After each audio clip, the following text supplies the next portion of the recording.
Thank you very much for the introduction.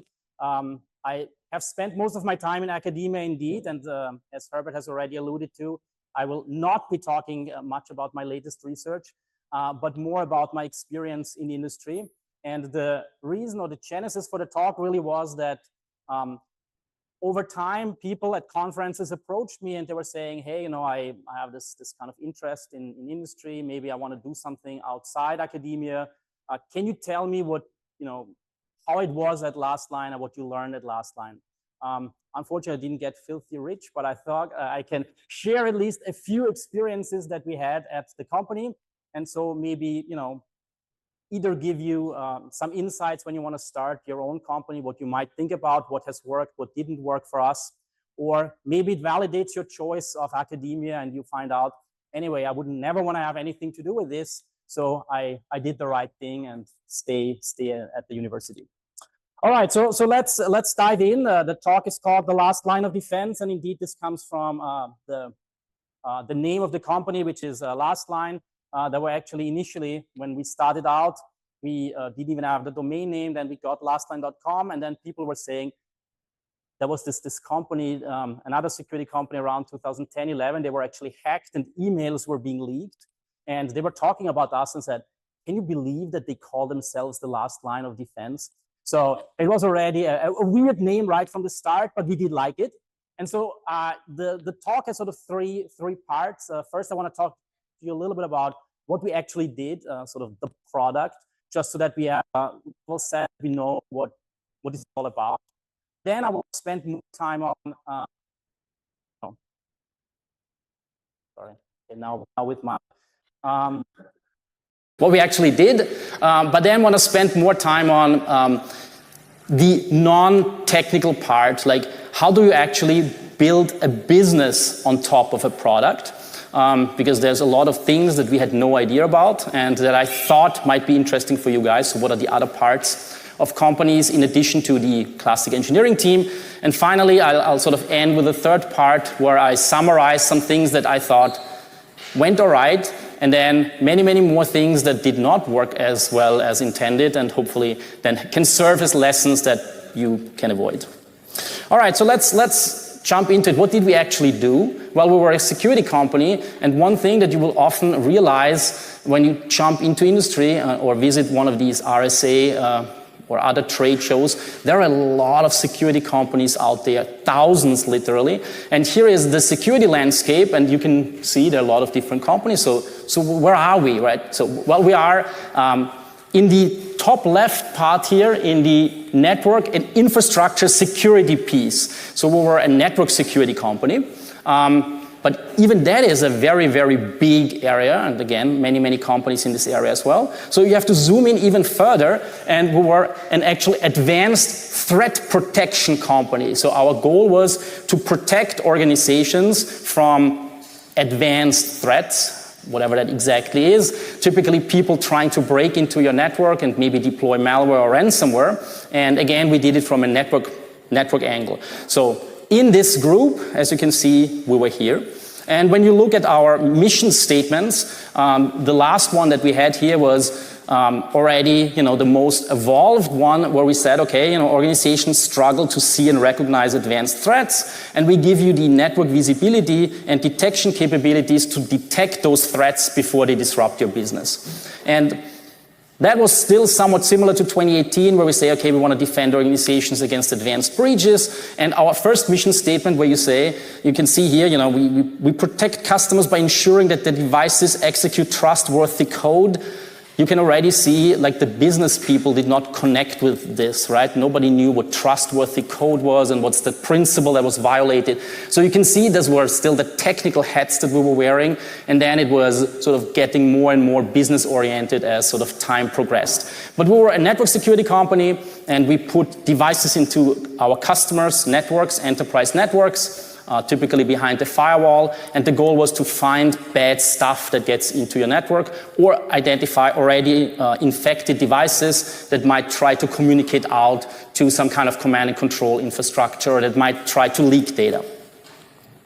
Okay, so this is actually a slide that we used in presentations, even to investors. where we explained the evolution of the product. We started out with a sandbox, so we had some background in academia, in the university, of analyzing malware, analyzing malicious software. We were one of the first ones who built a sandbox. Of course, now all of this is commercialized and widely available, but we built a sandbox and we thought we can just sell the sandbox. But we quickly found out that there was not that much interest in just buying a sandbox. That's not really a product that you can directly buy or deploy. Maybe it's a tool that security analysts, SOC analysts could use as part of their workflows, but it was not something that an organization, a customer would just purchase.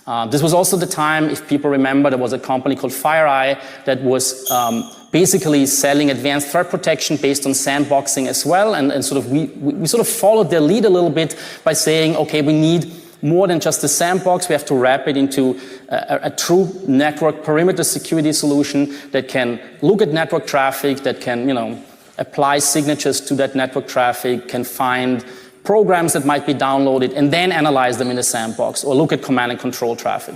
And because FireEye had both a network and an email-based solution, we also needed an email-based solution, so we basically had a perimeter-based solution that looked at network traffic and email. And then a few years later, we realized, well, if you already have network visibility and we are looking for sort of bad stuff that comes in and out of your network, wouldn't it be great to add AI capabilities, at that point machine learning capabilities, that are trying to look also for lateral movement, so for machines or attackers that try to move from one hop to another hop within the network, so east-west laterally, not just perimeter-wise. And so we added what is now known as NDR, or network detection and response capabilities to our product, and then had a fully fledged NDR product.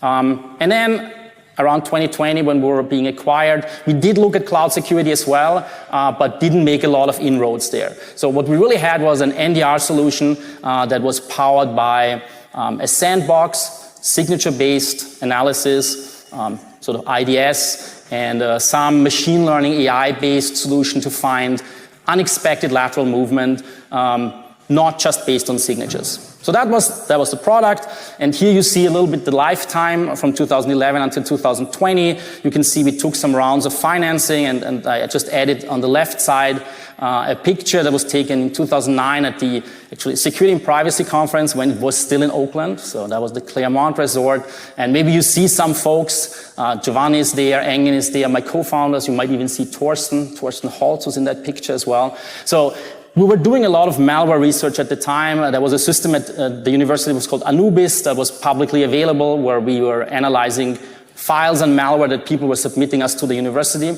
And that was really the spark, the core that made us think about a company and made that first step into transitioning into the sandbox, and then that whole additional capabilities were added.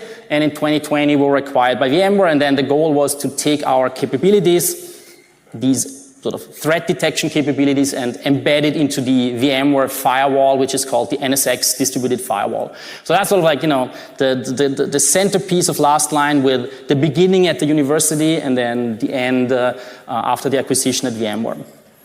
Okay, so how does the architecture look like? We had a core to analyze files, the sandbox, the engines. We had data nodes that were doing the machine learning analytics of typically some type of net flow data that we captured in the network to try to find attackers in the network. And of course, we had some type of UI where people could interact with our system. So that was the analysis core of the product.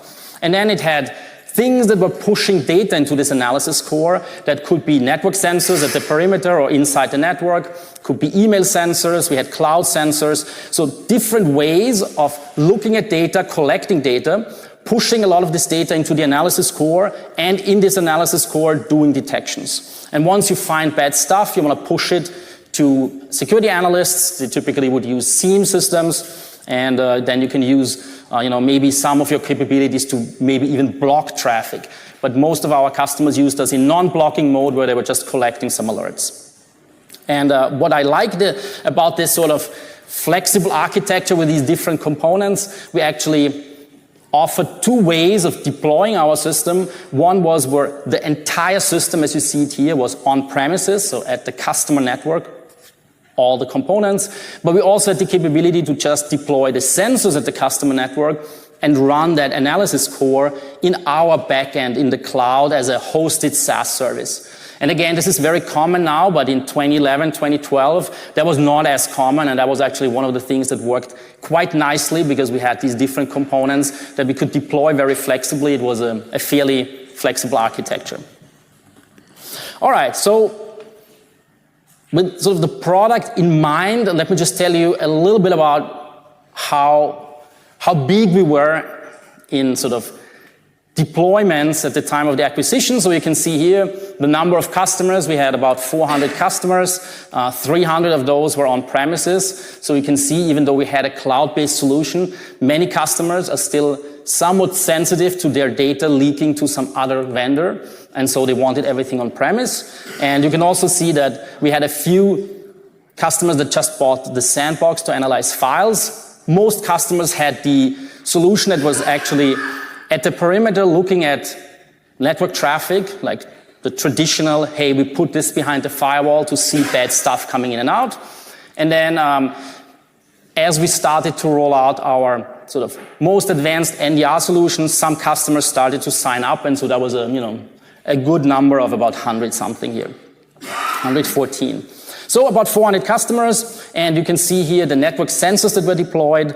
Our hosted customers, those 100, had about 1,600 sensors. The on-premise folks, these 300 people, had 1,500 sensors, so you could see each customer on average had a few sensors that they were putting into the network. And so we had 3,000 deployed sensors. And we were very excited about this because we thought, in academia, you always wanted data, right? Data to actually work on new, cool ideas. And one of the ideas that we had in mind when we started last time was, hey, wouldn't that give us all this access to great data, and then we can run our new algorithms and develop stuff at the university? And it never worked out, unfortunately.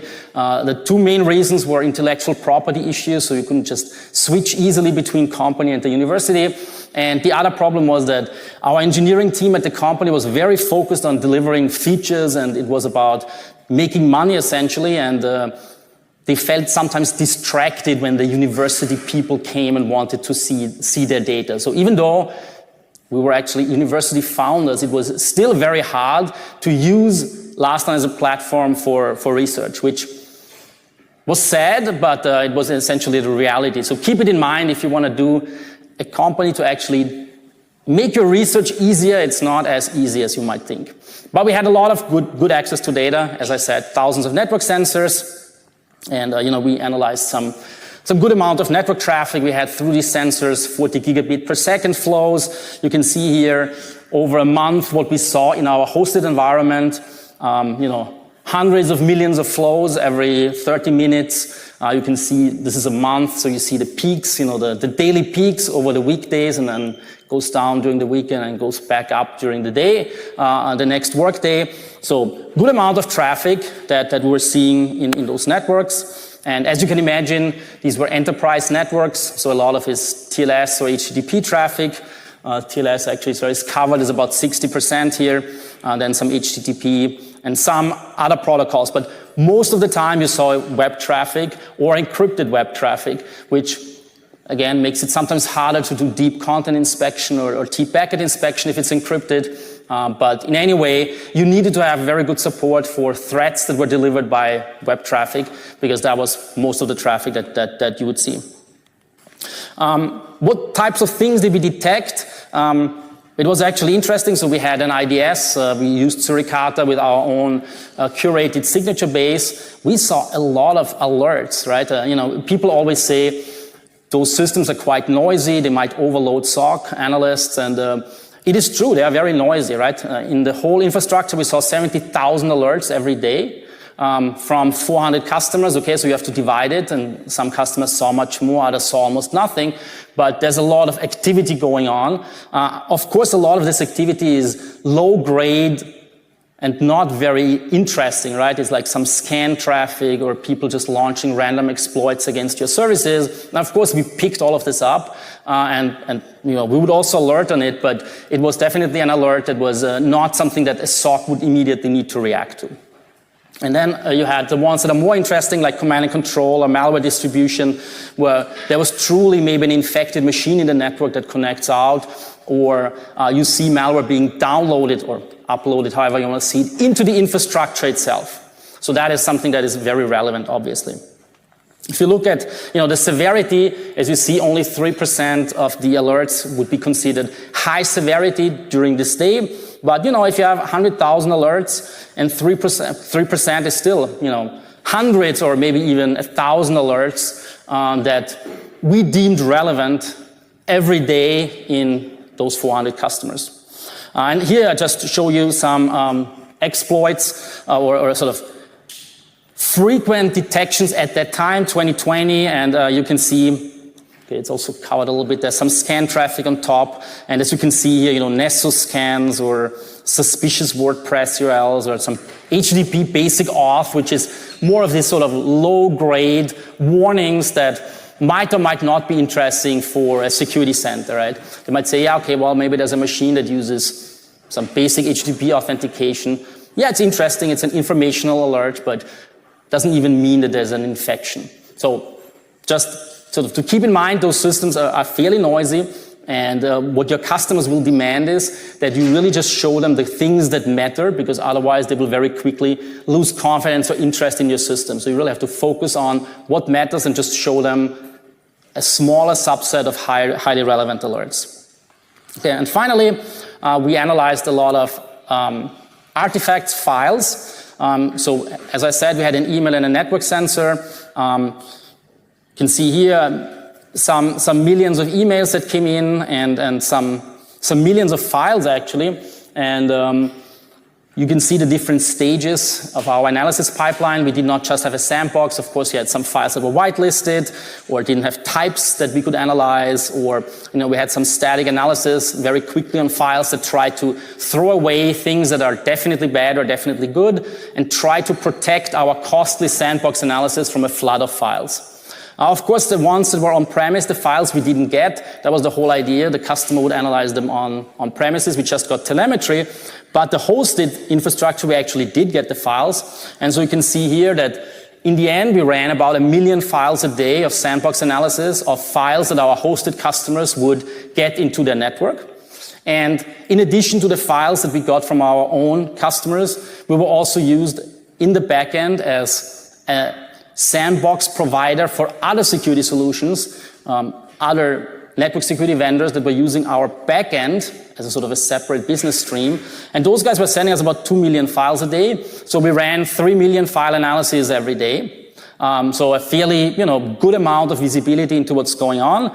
And as you can see here, maybe I'll just move this down a little bit. You see most of them are archives, some documents, of course, some executables at that time, actually a surprisingly high number of executables, and some other media and other files. But a good mix of files that our sandbox was getting there. And how many of them were bad? Well, as you can see here, we saw 6.5 and 8.1 thousand files in the hosted and in sort of the OEM side where partners were sending us files. So obviously the vast majority of files are benign, but you would still see many thousands of malware files that, since our name was the last line of defense, that were penetrating a lot of other security layers that came before us. Maybe spam filters or firewalls that were deployed and that were sort of caught as the last backstop before they were hitting some machine or some user inbox. So the malware threat is and was real, but of course in the large amount of files that are being analyzed, it's still only a small percentage. And when you look at the contributions, so this is the contributions, the contributions of different techniques. what detected a file as being bad. So we had, of course, some third-party reputation and signature-based systems like classic signature-based EV. We had our own static classifiers. And of course, multiple classifiers could find a file to be bad. But you can still see here, the bottom was by far the biggest contributor, which was our dynamic analysis, the sandbox analysis. So we really like to see that our analysis that we built, that we've been working on, both academia and then in company, did matter in detecting malware. It was the biggest single contributor to finding bad stuff. And we basically saw in the wild effectiveness of traditional reputation and signature-based systems that were way below 50%. So they were truly missing quite a bit of malware that was slipping through and that was then caught in the sandbox.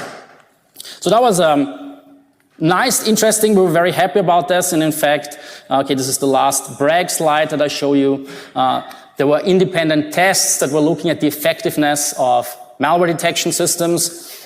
This was from 2016. There was a company called NSS that was doing this. And as you can see here, we're like at the top with 100% detection. And we were very, very happy because we were really outperforming very large other commercial vendors like Palo Alto Networks and Cisco and FireEye and sort of the big network security solutions that were also saying, well, we can detect all this malware that comes into your network. So we were really happy with our core detection technology. So that was cool. And well, with that last bragging slide, I'll move over to the second part here, which is, okay, so now I've given you a very product-focused, a very sort of technical, wasn't even that technical, but let's say the most technical this will get, view of the product, right? But this is very different from having an actual business. And there is a journey that we went through from realizing this fact and realizing all the pieces that were missing from a truly working business compared to how our view of the world was. So let's look at sort of the company, the structure, the people, and the roles that need to be part to actually build a business. Okay, so this was our initial, very sort of engineering, naive view of the world. So you have developers, of course, they build the product. You have ops people that run your infrastructure. You have testing people. And then you have sales people that sell stuff. And then you need some accountants that handle receipts. And then there should be some marketing people, right, that make you known in the world, right? So that was our view. That's how a company should look like. A bunch of people sell stuff that you built. And obviously, we thought we built the best product, so it should be easy to sell, right?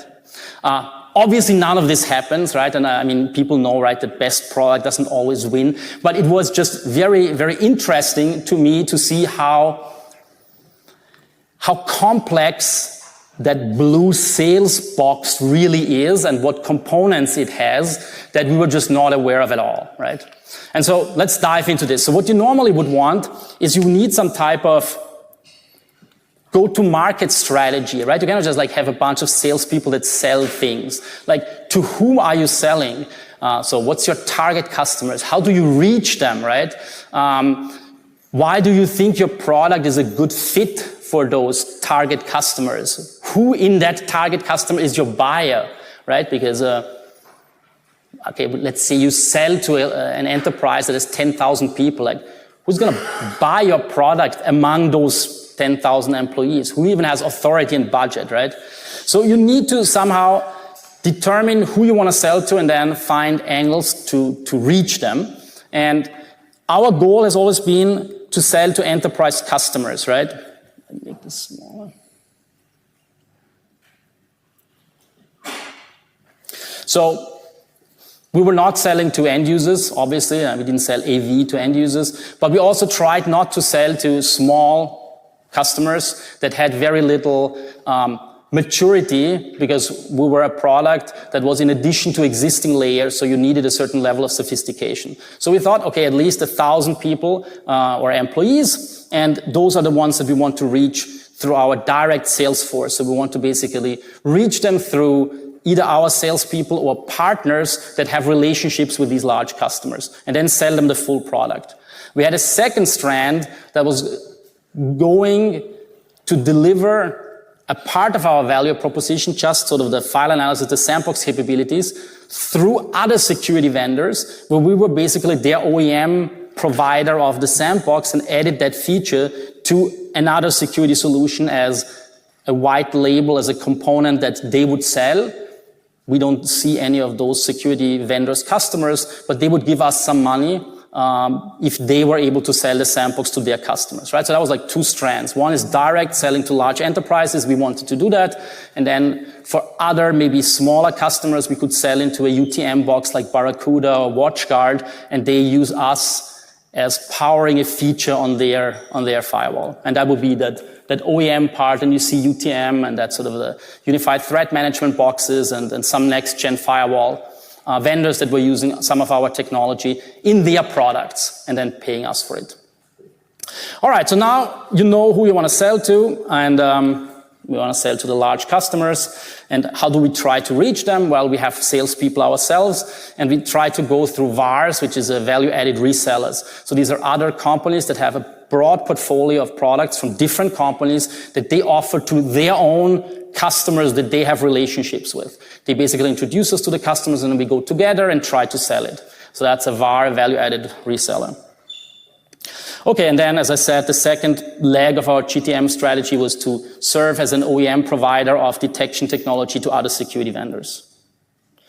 Okay, so now we want to go after enterprises, and we have the Salesforce. How do you do that, right? You sort of assume that the sales guys just call people, right? They go and call people. But it's difficult, right? It's very hard for, well-paid salespeople to make many of these calls. You need a whole infrastructure around that actually generates leads. It's called something demand or lead generation, where you as a vendor have to very, very actively reach out to potential buyers and inform them about your product and the opportunity to present it to them and maybe make them aware of the problems they might have, and that we have a solution for that, right? And you can do this literally by sending out emails. I mean, having lists and spamming people, essentially. Or you can run LinkedIn campaigns, or you can have events, and, if someone comes to your booth, you take their email address and then start to send them follow-up material, or you have people come to your website and sign up and want to learn more, right? If you ever fill out these forms, marketing people or demand gen people are very, very excited to get this, because then they have a lead that they can send infos to, right? And so you have to create a large number of these leads and then run them through a pipeline, a sales pipeline, where maybe you have thousands of people that have just visited your webpage or have indicated minimum interest, right? And then you try to hammer them to get some meetings. And once you have a first meeting, maybe you can get them to try out your solution in the form of a proof of concept. And only if they like it, then can you do a sale, right? So there's a pipeline where you start with many, many leads in the beginning. It's really a funnel, and you go through many steps until you end up, at the end, a small number of people who actually bought this, right? And moving sort of these leads or these potential customers to your sales pipeline requires a lot of effort, and not only from your salespeople, but also from the demand gen and marketing people. And they all have to sort of work together to make this journey of potential customers through this pipeline fairly smooth. And only in the end do you negotiate and close a deal. And so there are these many steps, and many folks are involved in this, and you definitely do not want your expensive salespeople resources do a lot of this sort of low difficulty jobs at the beginning, where you just try, to cast a very wide net and try to, find anyone who might have any interest, right? So you need sort of different sets of people that can help you navigate through this sales funnel. And just showing you, so here this is the North America, non-OEM, so direct sales, our targets, right? So we wanted to create 500 market qualified leads, MQLs, and out of those, and it says here SQL, that has nothing to do with structured query language, is sales qualified leads. So those are those that from the marketing people are excited and think this could be an opportunity.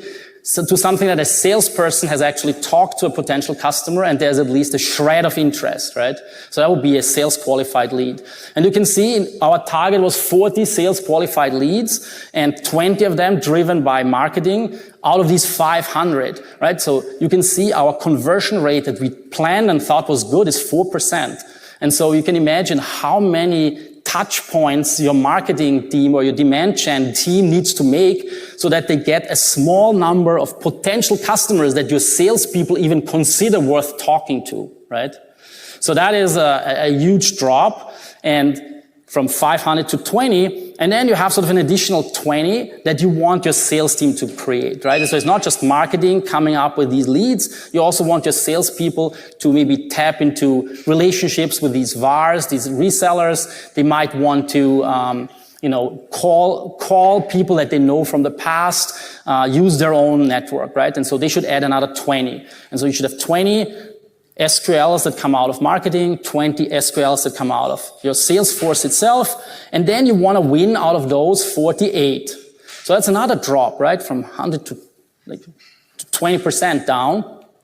And why do you lose so many? Well, because maybe you had a conversation, they had started a project and then didn't go through, or it's not the right time, or they do it next year, or someone else was better, right? So many, many reasons why these things can go sideways. And in fact, when you look at what we actually did, we sort of got the SQLs, but our closed won rate was even lower than we wanted, right? It was like 10% or 13%.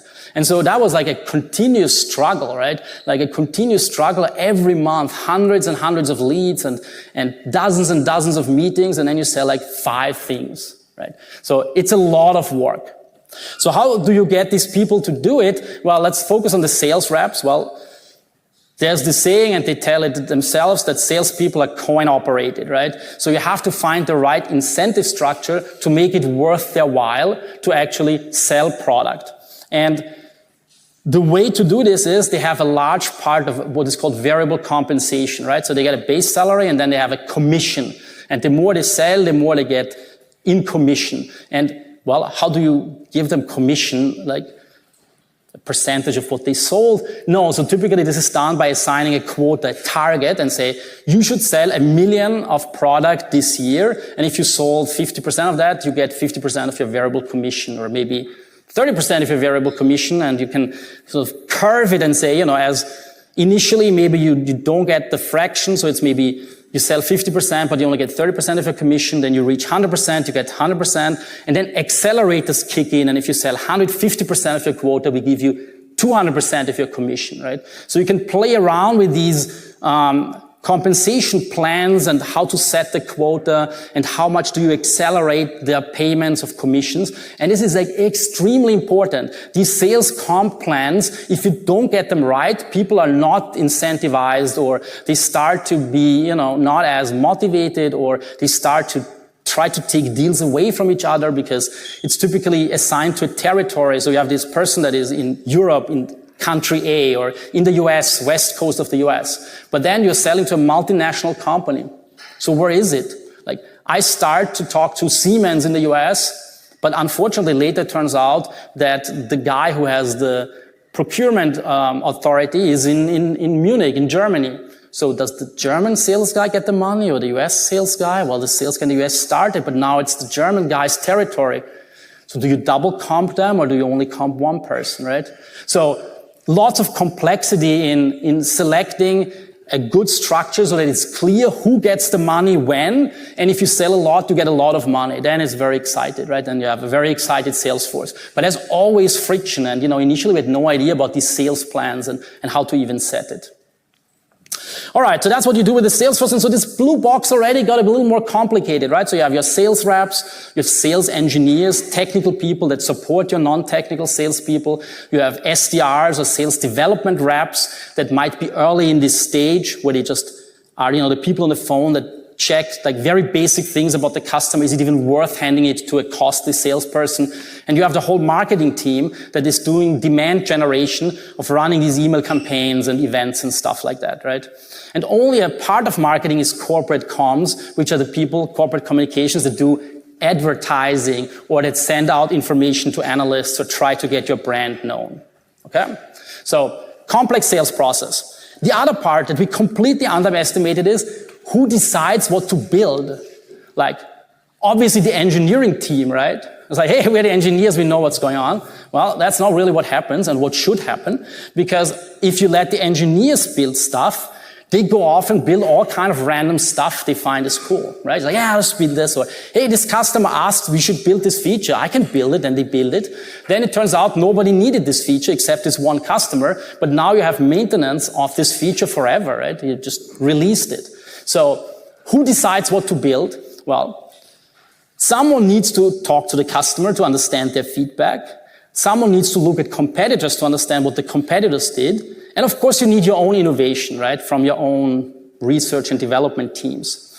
But all this needs to be prioritized, and you cannot let engineers drive your roadmap, like what to build, right? Because it's really important what customers want, that should actually be prioritized, and of course, what the competitors are doing, right? And so all this work that we thought is done typically by engineering, is not done by engineering. There's a whole group, it's called product management.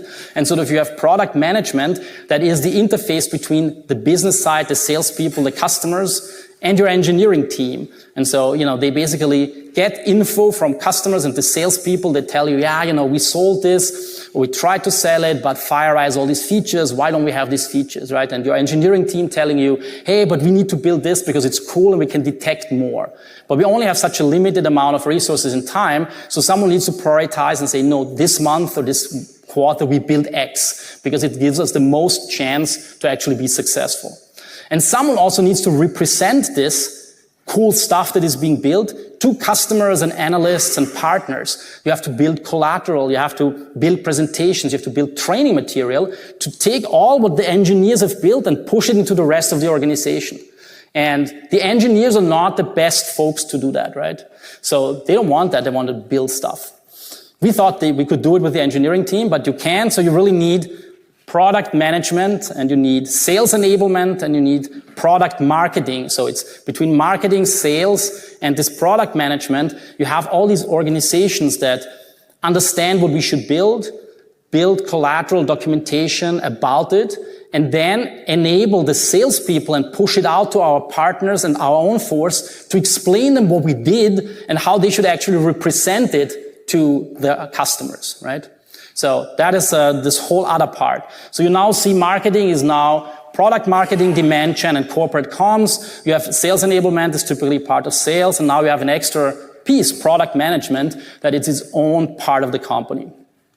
So more complex. All right, but of course we haven't ended here. We also actually have to build strong customer relations, right? Because if someone has a support ticket and says this doesn't work or I can't install this, you need support, obviously, technical support.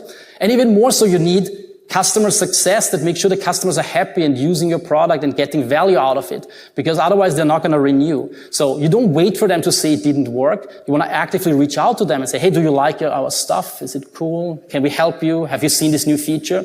So you need a whole customer success organization that helps you with that as well. So now you have a customer success and a technical support organization that help you manage technical problems and explain value to customers. And we were not aware of it, and we were very slow in creating a customer success organization, unfortunately. All right, so that's, another part. Finally, we haven't talked about the thing on the bottom that I called accounting, right? So you actually need something that is a bit more sophisticated, that does financial planning and tries to understand what are even the metrics we want to measure. What is, we sold a bunch of stuff.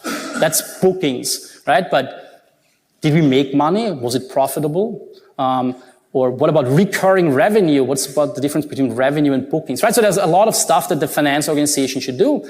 And as part of our organization, we were running subscription-based services where we had what is called annual recurring revenue. So the idea was you are selling typically a year of access to your product for a certain amount, let's say $1,000, then you would book $1,000 ARR as annual recurring revenue, or annualized recurring revenue for that customer. And if a customer buys, let's say, a 3-year contract for $1,500, then the annualized revenue for that customer would be 500, right? 1,500 divided by 3. And so you would add $500 to your annual revenue for that customer. And the cool thing about ARR or a subscription-based model is if your customers like your product and derive value out of it, and they renew every year, they always pay you this ARR every year, and you add more customers and the ARR goes up and everything is swell. The problem is once people don't renew, your ARR starts to drop again, right? And so you always struggle with keeping all the customers you have already so that your ARR stays the same and they renew and add more and have more customers so you grow your annualized revenue, okay? So ACV is the annual contract value, ARR is the annualized or annual recurring revenue, the total annual contract value of all the customers, and it increases when you sell new stuff or you expand existing contracts, and it goes down if you lose customers that don't renew. All right, so this is our ARR. Unfortunately, I cannot show you the y-axis with numbers because they didn't tell. So when we were acquired, we didn't release revenue numbers, but here are our revenue numbers from 2013 up until to 2019. And you can see that's sort of like a nice growth, and then it starts to slow down. So looks like there was some initial growth, and then it started to stall. And what happened, right? So first thing is we have to sort of look into this a little more detailed. Here you see the difference between direct and OEM business. And what you see is actually that the direct business went nicely up, right? So there was a linear growth in the business from the direct side. But you also see that this OEM side rapidly expanded, and then I said the incremental revenue collapsed, meaning suddenly we didn't grow it anymore, right? So it's basically quickly expanded, this OEM business, and then it stopped growing. Still was there, but it stopped growing. And in total, if you overlay this, you see this rapid growth, and then it sort of stalls out. And so what's the reason? Why did OEM business sort of slow down? And sort of why did the direct business not ramp up like super steep? So there are two reasons for this. First, as the ARR grows on your direct side, you start to get in trouble when your renewals are not 100%. Because then you start more and more, people say, well, I don't want this, so they don't renew. That means you start to suffer ARR losses that you first have to compensate before you can grow, right? So even if you sell the same amount every year, if you start to lose that same amount in non-renewals, you actually stay flat. So you sort of have to make sure that you renew everybody who has your product and sell on top of it, right? So that's getting harder and harder as the number of customers grows. So that was like always a drag. And the second part on the OEM side is, well, the other vendors are not doing, OEM business out of charity. They are using typically your technology as a feature to get to the market faster. But their goal eventually is to replace you. They want to get rid of you, or they want to pay you less. And they use everything they can to say, well, this other company offers a sandbox now as well. And they say it's half the price. Why don't you give me half the price? Or they say, well, we built this ourselves, so, thank you. We loved you for 3 years. You're the best, but now you can go, right? So OEM business is great initially. Everybody gets like this quick hit, but then it becomes really hard to maintain because once a security vendor says, well, we paid 2 million, whatever, to this company, like this is weird, like let's pay them 1 million, right? So it's very hard to grow this, and as soon as you reach certain thresholds, the other partners will get suspicious and try to hit you on the price and try to give these prices down as much as they can. So keep that in mind if you run this OEM business. Sounds great initially, but it really is hard to keep it up on the long term. All right, so these were headwinds, and that's the churn that I was talking about. So now we have a finance organization, and then you need an HR organization because we had 140 people at the end, but we churned through to additional 206 people that came and left Lastline in these 10 years. So it's a lot of people that come, maybe don't like it, get better offers, and leave, right? There's a lot of churn. And so you really have to make sure that you have an HR organization that tries to keep people, keep them happy, make sure they get onboarded and trained well, and get effective as much as they can, because they might leave sooner than you want. So you can see our higher churn in marketing and sales, because that was not where we're as strong. But even in engineering, we had a lot of people coming and going over the years. So you need an HR organization, and you need some IT support organization, and finally you add executives for some leadership and oversight, and now you have a company, right? So this is now a business with all the different functions, and as you can see, it looks very different from what I've shown you before. Much more complicated. All right, so I think I have 10 minutes or so, roughly. 12, excellent. So maybe that then I'll give you the last 10 minutes of lessons learned. Okay, so I've actually, I think, about 10 of those, so one per minute. The things that went well, maybe we can even go fast over this. I really thought that our engineering team was great. I think that's good news. We started out with a bunch of PhDs that had no industry experience, and we had people from Silicon Valley telling us how great our engineering team was. Yes, engineering management was terrible. I was the engineering manager in the beginning. But once we brought more senior engineering leadership on it, you can actually do it with university folks, and they are really good and well-trained, and I think you can be successful. And so that was great, and it was just a good confirmation that, you know, academics or PhD students do and can make great founding teams on the engineering side. We started with APIs and everything was components from the beginning. Again, this was 2010. Nowadays, maybe APIs are, you know, a no-brainer, but we thought we were early with this. That was a great decision. It makes software engineering easier, obviously, but it also allowed OEM integrations. You could just take components and put it into other vendor systems. Another thing we completely underestimated, many customers don't care about your UI. They just want your back-end stuff and build it into their own workflows and their own UIs. If you have APIs that they can connect to, they love this. That was really something that worked very well. And, you know, now many companies will tell you, yeah, we're API first. It's the right way to do, but again, I think we were pretty early there. We had a cloud-based offering that made it much easier for customers to run and try out the solution. Again, many customers do this now, but we started in a time when network-based solutions were boxes, hardware boxes that you had to ship. And they were on-premise and there was no cloud inside. We started early with cloud-based solutions, and I really think it worked well. And again, it made certain steps so much more frictionless. Okay, finally, we had a software-based subscription model. Again, something that is much more common these days. Security software is now sold subscription-based, so you pay this annual fee. When we started, this was not the case. You would buy big boxes. It's perpetual. You buy the box once. Maybe you you sell a little bit of maintenance fees, 10-20% a year, but the idea of having recurring revenue, subscription-based every year the same amount, was a good decision, and I think something that a lot of the security vendors have now shifted to, or are in the process of shifting. Actually, at VMware, we were shifting to subscription-based AR business in 2022. So we were definitely early, and now, you know, I think people are moving towards it, but really worked well. Okay, I'm sure everybody wants to hear not what worked well, what didn't go as well, and that's much more exciting. So it's a very big one, and it's something that, of course, everybody struggles. It's what is called product market fit. That means your product needs to fit the market, which means you have to solve an urgent problem that is very sort of painful, and you have to be the best in solving it, right? And so isn't malware an obvious real problem? Like, shouldn't we have automated market fit, right? Like, hey, we have the best anti-malware solution. Everybody wants to protect against malware. No brainer, right? I don't think we actually had it until the end, and I think this is why this was hard with selling. One is, well, we're definitely the only one to solve the malware problem. Customers already have a ton of malware solutions.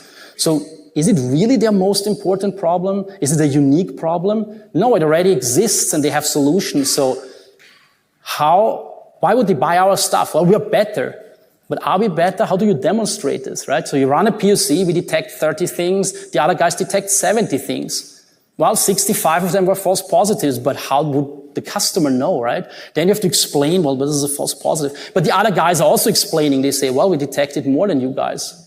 So it's very, very complicated to demonstrate value, that you're really better, and show this for a very urgent problem, especially if you're not solving a unique problem, right?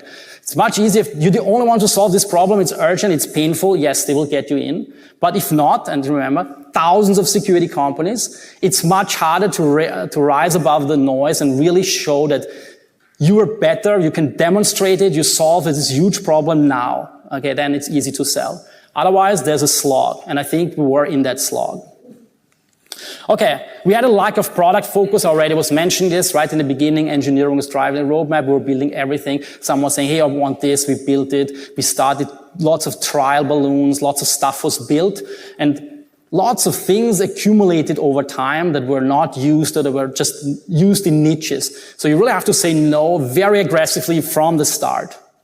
And we knew it, and we didn't do it. Because we thought, well, if we just build this feature, we're going to make this deal. This is really an important deal. Let's just build it. We built this feature. The deal never happened. Now we had a feature in the product that nobody wanted. So super important.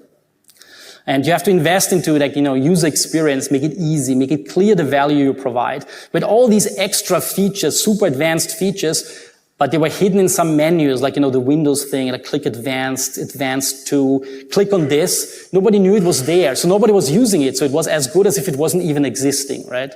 So, focus, fewer features, make them very visible and show their value. All right. You need, and that's related, the output of your product actionable. The best thing is not telling them, but doing something about it. Can you block? Can you take an automated action? If not, it's like, yeah, okay, we just add to the workload of your SOC. We give you another 100 alerts to look at. Like, you're not loved by that, right? People want that you reduce their workload, not tell them more things or tell them more context or give them more information. Some do, but many don't. All right. The other part was a lack of instrumentation and data-driven decision. I think we had a very good feedback loop for our malware analysis. We had good detection capabilities. But for the rest of the business, which features are being used? The business pipelines, they were poorly instrumented, and we were often just making decisions based on gut feeling, not data-driven decisions. So build as much as you can telemetry into everything. Measure key metrics from the start. Make sure the quality of the data is there. We had, of course, all these systems that measure things, but inconsistent data entry. People put random stuff in there. Like Salesforce is what you use to track customer relationships. Like, we had to redo Salesforce all the time because it was like not, some people say, yeah, the data in Salesforce is crap. It's like, yeah, but you put it in there in the first place. Like, what's going on, right? So it was painful, and you have to invest in people that make sure the data that is put into your systems is high quality and you track good metrics, right? It's really critical. All right, you have to invest into customer success. I did mention that. You have to make sure that people are happy with your product, derive value out of it. Otherwise, they don't renew, and then you get the hit on ARR. That's very painful, so you want to avoid that. And there might even be this idea that you offer professional services where you offer to run your product on behalf of the customer, like a managed product. You don't just sell them the product, but you say, we use that for you. We make it actionable. We help you get the most value out of it. And then you even get paid for having people that use your own product in the best possible way. It's definitely something that is to be considered that we didn't do, that some of our competitors did, and I think we're very successful. All right, and then make sure that you have sales enablement, because the best features you build, if you never tell the customer or your salespeople about it, you don't have them. And then, they don't know about them, and then you build all this cool stuff and it never reaches the customer. So make sure everybody knows about your features internally and in your partners so they can represent your product well. All right, so that is the thing that I sort of observed on the lessons. I just have, a couple of slides, so don't worry, Herbert, I'll just finish nicely in time. Last is on observation of people. Be deliberate about building your culture. A lot of people told me, build your culture. I had no idea what that meant. It means basically, okay, have certain things that you value, like do you value work-life balance, or you want everybody to stay until 10 p.m., right? How important is it when a customer calls versus you have to deliver a feature, right? Do we throw everything away and focus on the customer problem or not, right? So there are choices you have to make. You should write them down, and then you have to walk the talk. If you say, yeah, I really want everybody to work super hard, and you leave every day at 4, you ruin everybody's motivation. And it is interesting how much, and then I just had this bullet point, the amount of human drama that you have. I mean, we're used at university, you have a team, maybe some students, it's fine, right? Like some people get along, some don't, doesn't matter, right? It's like a small team. And anyway, everybody in the student knows what they are supposed to get, right? I get my degree, I stay here for 3, 4, 5 years, I get my degree, I'm out, I can tolerate it, right?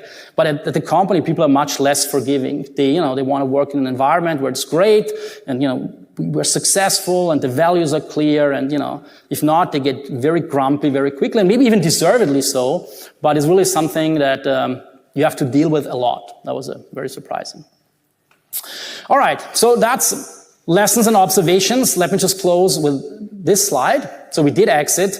Again, I can tell you, unfortunately, exactly how much we exited for, but I can tell you a couple of things. One is, typically, if you sell, either it's valued based on the team or on the revenue that you make. And typically, when you have a bit of a larger team, so we're 140 people, we're valued on our enterprise revenue, and there are multiples, right? So they give you a multiple of your annual recurring revenue or your 12-month booking.